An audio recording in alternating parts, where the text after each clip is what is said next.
લે બાપ 80 વર્ષ જેનું મેં ભજન કર્યું છે ને 80 વર્ષ જેને મારા ડોકનું માંદળિયું બનાવીને મેં રાખી છે ને અમારા છેલ્લા શ્વાસે મારા દીકરા હામત હું તને દેતો જાઉં છું સાહેબ. નાનું એવું કુટુંબ, બેનો દીકરીઓ ધ્રુવકા ભરીને રોવે અને ડોકમાંથી દાદાએ માં મેલડીનું ફળું આમ કાઢી અને પોતાના દીકરા હામતને હાથમાં આપ્યો અને છેલ્લો શ્વાસો લઈ અને બાપાની આંખ બંધ થઈ ગઈ.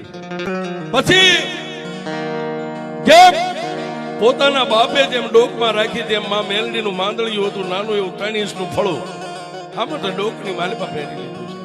પોતાના બાપને બાળી ઝાળી અને ઘરે આવ્યા.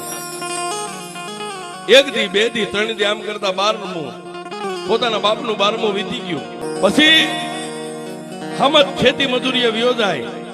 પણ સાહેબ આ શેઠો ઓલો શેઠો, આ શેઠો ઓલો શેઠો કોઈની પારકી ખેતીએ કામ કરે.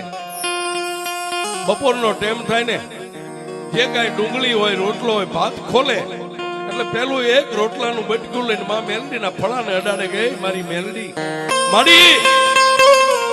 અમારા દુબળાના ઘરે કાંઈ બત્રી ભાતના ભોજન ન હોય, જે ટાટાઓના રોટલાના બટકા છે ને પેલા મારી મેલડી તું ખાંડ પછી હું તારો હામત્યો.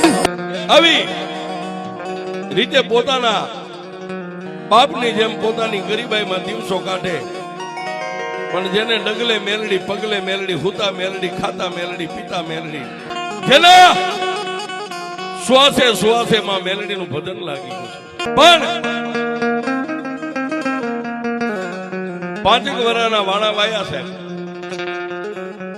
અને જોજો સાહેબ તમારો જયારે માઠો સમય હોય ને ત્યારે દુનિયા તમારી પાસે માંગે.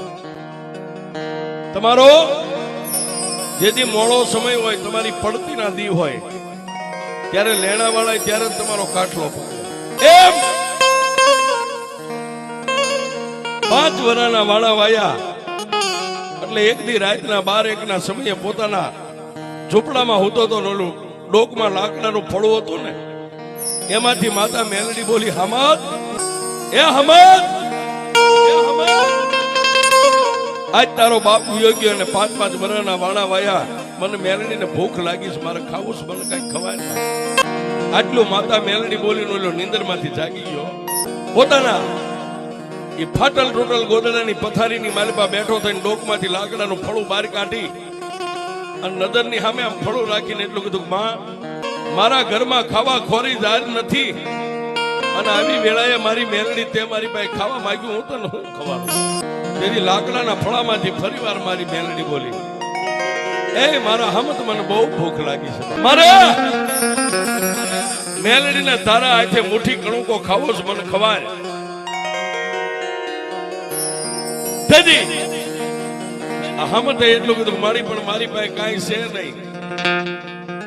નહીં હમત, તારી વાલી વસ્તુ હોય ગમે ત્યાં દાગીરો ગીરવે મેકી અને મને મેલડીને ખવાય, મને બહુ ભૂખ લાગી. સાહેબ આટલું કહી અને માતા મેલડી લાકડાના ફળામાં બોલતા બંધ થઈ ગયા. દિવસ ઉગ્યો, જાગી અને પોતાની ગરીબડી પત્નીના ખંભે હાથ મૂકીને કીધું, ગાંડી આજ મારા બાપની દેવી મેલડીએ મને જગાડ્યો તો. માતા મેલડી એમ કહે છે કે મારે ખાવું છે. પણ સાહેબ પોતાના ઘરમાં વાલ વીટીએ નહીં, પેરમાં દાગીનો સોય અને ગીરવે મેકીને મેલડીને ખવાડે. ત્યારે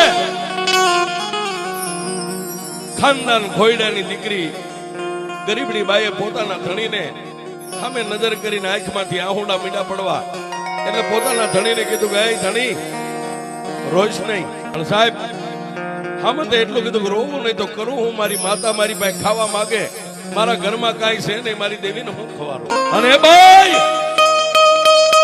એ છેલ્લા શબ્દમાં તો મારી મેલડી એટલું બોલી હતી કે તારો દર દાગીનો ગીરવે મેકીને મને ખવાય, મને મેલડીને ભૂખ લાગી છે.